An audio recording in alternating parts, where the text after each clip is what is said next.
नमस्कार दोस्तों, स्वागत है आपका बालाजी इस हिंदी क्लास में। इस क्लास में हम लोग भूगोल के क्वेश्चनों को देखेंगे जो कि नदियों से संबंधित क्वेश्चन हैं।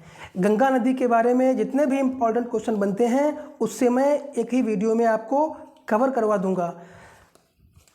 अगर वीडियो अच्छा लगे तो लाइक करिए, कमेंट करिए और चैनल को सब्सक्राइब कर लीजिए। तो चलिए हम स्टार्ट करते हैं अपने इस क्लास को। तो आज का पहला क्वेश्चन है, बांग्लादेश में प्रवेश करने के बाद गंगा नदी को निम्नलिखित में से किस नाम से जाना जाता है दोस्तों?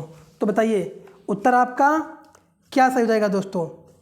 आपका उत्तर हो जाएगा दोस्तों ऑप्शन नंबर बी, पद्मा के नाम से जानते हैं। जब बांग्लादेश में प्रवेश करने के बाद गंगा नदी को इसका नाम चेंज होता है तो क्या हो जाता है? आपका पद्मा हो जाता है। चलिए, गंगा की जलोढ़ मृदा की गहराई भूमि सतह के नीचे लगभग कितनी है? तो देखिए ये इंपॉर्टेंट क्वेश्चन है जो कि बीपीएससी पूछ भी चुकी है। 6000 मीटर तक होती है दोस्तों। कितनी होती है? देखिए आपका आया हुआ है बीपीएससी एग्जाम में, जो कि गंगा की जलोढ़ मृदा की गहराई भूमि सतह से कितने नीचे होती है। ये आपका ऑप्शन नंबर ए सही हो जाएगा दोस्तों, 6000 मीटर तक होती है। तो ऑप्शन नंबर आपका ए सही हो जाएगा प्यारे दोस्तों। निम्नलिखित कथनों का परीक्षण करें एवं नीचे दिए गए कूट से सही उत्तर चुनिए। बताइए दोस्तों, आपका उत्तर हो जाएगा देव प्रयाग अलकनंदा एवं भागीरथी नदी के संगम पर स्थित है, या फिर रुद्रप्रयाग अलकनंदा एवं मंदाकिनी नदी के संगम पर अवस्थित है, या अलकनंदा नदी बद्रीनाथ से बहती है, या केदारनाथ आदि शंकराचार्य की द्वारा स्थापित सबसे बड़ी पीठ के रूप में मानी जाती है। तो बताइए उत्तर दोस्तों क्या हो जाएगा दोस्तों? तो आपका उत्तर दोस्तों हो जाएगा, ये आपके तीन ऑप्शन जो हैं, पहला, दूसरा, तीसरा, ये तीनों सही हैं। तो उत्तर नंबर आपका ऑप्शन नंबर ए सही हो जाएगा दोस्तों। ऑप्शन नंबर ए सही हो जाएगा। इंपॉर्टेंट क्वेश्चन है दोस्तों, स्किप मत करना और पूरा वीडियो देखना प्यारे दोस्तों। चलिए, गंगा नदी दोस्तों, गंगा नदी उदाहरण है किसका दोस्तों? पूर्ववर्ती अपवाह का, या अनुवर्ती अपवाह का, या अक्रमवर्ती अपवाह का, या परवर्ती अपवाह का? तो गंगा नदी दोस्तों पूर्ववर्ती अपवाह का उदाहरण है। किसका उदाहरण है दोस्तों? गंगा नदी आपका ये जो है आपका पूर्ववर्ती अपवाह का उदाहरण है दोस्तों प्यारे दोस्तों। तो उत्तर नंबर आपका दोस्तों सही हो जाएगा ऑप्शन नंबर आपका ए। चलिए, उत्तर नंबर ए सही हो जाएगा प्यारे दोस्तों। अब यहाँ बात आई गंगा की, तो गंगा से संबंधित हम बहुत सारे क्वेश्चनों जो है इंपॉर्टेंट क्वेश्चन हैं उनको थोड़ा हम देख लेते हैं। देखिए, हिमालय की नदियाँ पूर्ववर्ती अपवाह का उदाहरण है। हिमालय से जो जो नदियाँ निकलती हैं वो पूर्ववर्ती अपवाह का उदाहरण है। ये हिमालय की उत्थान क्रम में निरंतर अपर्दन कार्य करती रहती हैं, अतः इसके द्वारा गार्ज या महागढ़ आदि का निर्माण किया जाता है। इस प्रकार की नदियाँ जैसे कि आपकी नदी पहली है सिंधु, फिर सतलज एवं गंगा और ब्रह्मपुत्र, ये सब गार्ज और महागढ़ का निर्माण करती हैं। जैसा कि गंगा भारत की सबसे लंबी नदी है। सबसे लंबी नदी क्वेश्चन आता है कि इस भारत की सबसे लंबी नदी कौन है, वो कौन सी गंगा है, और इसकी लंबाई भी पूछ लेता है जो कि 2525 किलोमीटर है। इंपॉर्टेंट क्वेश्चन है प्यारे दोस्तों, इसको स्किप मत करना, इसको देख लेना। ये इस प्रकार के क्वेश्चन जो मैं आपको करवाता हूँ इंपॉर्टेंट क्वेश्चन होते हैं जो कहीं ना कहीं एग्जाम में आए हुए होते हैं और आगे भी आपके टकराने की संभावना रहती है, इसलिए मैं ये क्वेश्चन लेके आता हूँ। आप इसको ज़रूर अपने कॉपी पर नोट कर लेना। अगर नहीं नोट कर सकते हो तो आप वीडियो को 2 बार देखना, सारे क्वेश्चन आपके माइंड में सेट हो जाएंगे दोस्तों। तो इसका उद्गम कहाँ होता है गंगा नदी का? ये जो कि होता है गंगोत्री हिमानी के गोमुख से होता है। कहाँ होता है? गंगोत्री हिमानी के गोमुख से होता है इसका उद्गम। किसका? गंगा नदी का। टिहरी में इसमें भिलांगना और देवप्रयाग में अलकनंदा नदी आकर मिल जाती हैं। भागीरथी और अलकनंदा का संयुक्त रूप ही गंगा कहलाता है। इंपॉर्टेंट क्वेश्चन है, इस प्रकार से क्वेश्चन बन जाता है कि भागीरथी और अलकनंदा जब संयुक्त रूप में मिलते हैं तो उसका नाम क्या हो जाता है? तो आपका गंगा पड़ जाता है या हो जाता है। तो आपका उत्तर, तो आपका जो है ये क्या हो जाता है? गंगा कहलाता है। गंगा हरिद्वार में मैदानी भागों में प्रवेश करती है। गंगा झारखंड की सीमा पर स्थित राजमहल की पहाड़ी के उत्तर की ओर प्रवाहित होती हुई पश्चिम बंगाल के फरक्का नामक स्थान पर यह बांग्लादेश में प्रवेश करती है।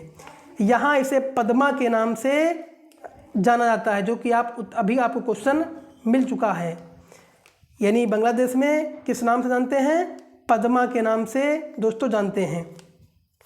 बांग्लादेश में यह ब्रह्मपुत्र या जमुना से मिलने के बाद संयुक्त धारा के रूप में आगे चलकर मेघना में मिल जाती है। यो मेघना के नाम से ही बंगाल की खाड़ी में अपने जल का त्याग करती है और अपने मुहाने पर विश्व के सबसे बड़े डेल्टा का निर्माण करती है। गंगा ब्रह्मपुत्र का यह डेल्टा हुगली और मेघना नदियों के बीच बनता है। दोस्तों ये गंगा नदी के इम्पॉर्टेंट क्वेश्चन है, मोस्ट इम्पॉर्टेंट क्वेश्चन है। इनको आप स्किप मत करना, इनको अपने माइंड में ज़रूर से ज़रूर सेट कर लेना। चलिए अब अगला क्वेश्चन देखते हैं। मंदाकिनी नदी किस जल प्रवाह अथवा मुख्य नदी से संबंधित है दोस्तों? बताइए। मंदाकिनी नदी गेस करिए दोस्तों। संबंधित है, किससे संबंधित है दोस्तों? तो आपका उत्तर नंबर हो जाएगा अलकनंदा से संबंधित है। किससे संबंधित है? अलकनंदा, जो कि आप अभी 1 लाइनर में ऊपर आपको बता चुका हूँ। पूर्वी धौली गंगा किसकी सहायक नदी है दोस्तों? पूर्वी धौली गंगा किसकी सहायक नदी है प्यारे दोस्तों? तो अभी आपको मैंने बताया है ये किसकी सहायक नदी है? आपकी काली नदी की सहायक नदी है। जैसा कि आप जानते हैं कि पूर्वी धौली गंगा नदी काली नदी की सहायक नदी तो है ही है। काली नदी लिपुलेख दर्रे के पास काला पानी से निकलती है। इसकी प्रमुख सहायक नदियां कौन कौन सी हैं? जो कि आपकी हैं गौरी, और दूसरी आपकी पड़ती है कुथू जंगली, और दूसरी आपकी सरजू भी पड़ती है, लोहावती एक नदी है, और लघिया। ये सब इसकी सहायक नदियां हैं। तो चलिए ऑप्शन नंबर आपका इसकी बी सही हो जाएगा दोस्तों। निम्नलिखित में से किस स्थान पर अलकनंदा तथा भागीरथी का संगम होता है? तो बताइए कहाँ होता है संगम दोस्तों? तो ये होता है दोस्तों आपका, गेस करिए दोस्तों कहाँ पर होता है? तो उत्तर आपका हो जाएगा देवप्रयाग में। कहाँ होता है? देवप्रयाग में होता है इसका संगम। अगला, अब इससे संबंधित कुछ और क्वेश्चन इंपॉर्टेंट है जो पढ़ लेते हैं। अलकनंदा नदी चमोली, टिहरी और पौड़ी गढ़वाल जिलों से होकर बहती है। चमोली जिले की नगर पंचायत बद्रीनाथ अलकनंदा के तट पर अवस्थित है। आज शंकराचार्य द्वारा स्थापित दोस्तों 4 पीठों में से बद्रीनाथ स्थापित है। केदारनाथ से रुद्रप्रयाग की ओर बहने वाली नदी मंदाकिनी है या चोराबाड़ी ताल से निकलती है तथा सोनप्रयाग या काली गंगा से मिलती हुई आगे बढ़ती है। केदारनाथ से रुद्रप्रयाग के मध्य प्रवाहित होने वाली नदी मंदाकिनी है दोस्तों। रुद्रप्रयाग में मंदाकिनी अलकनंदा से मिलती है और केदारनाथ मंदाकिनी नदी के तट पर अवस्थित है दोस्तों। कर्णप्रयाग में अलकनंदा नदी से पिंडार नदी मिलती है और अलकनंदा शिवलिंग शिखर के उत्तर पूर्वी भाग में अलकापुरी में स्थित सतोपथ शिखर के हिमनद से निकलती है दोस्तों। तो ये कुछ इंपॉर्टेंट क्वेश्चन और रहे, आप लोग इसको भी अपने कॉपी में नोट कर लेना प्यारे दोस्तों। निम्नलिखित में से अलकनंदा एवं भागीरथी कहाँ मिलकर गंगा नदी बनाते हैं दोस्तों? बताइए दोस्तों, इंपॉर्टेंट क्वेश्चन है, कहाँ बनाते हैं दोस्तों आपका? तो ऑप्शन नंबर आपका क्या सही जाएगा? देवप्रयाग में, जो कि बीपीएससी पूछ भी चुकी है। तो ये आपका इंपॉर्टेंट क्वेश्चन है, इसलिए मैंने इसको आपके सामने लाया हूँ ताकि आपको ये क्वेश्चन के देख करके आपको मालूम हो जाए कि बीपीएससी किस प्रकार के क्वेश्चन पूछती है, और जिस प्रकार से बीपीएससी क्वेश्चन पूछती है उसी प्रकार से मैं उसी प्रकार क्वेश्चन आपके सामने ढूंढ के लाता हूँ। इसलिए दोस्तों आप इसको स्किप मत करना, पूरा देखना। उस नदी का नाम बताइए जो केदारनाथ से रुद्रप्रयाग के मध्य बहती है, तो उसका नाम क्या है दोस्तों? उसका नाम दोस्तों है आपका मंदाकिनी। तो ऑप्शन नंबर आपका डी सही हो जाएगा प्यारे दोस्तों। चलिए आगे बढ़ते हैं। भारत की सबसे बड़ी वाह नदी कौन है? तो कौन सी है आपकी? गंगा, जो कि आप ऊपर पढ़ चुके हैं, गंगा ही है।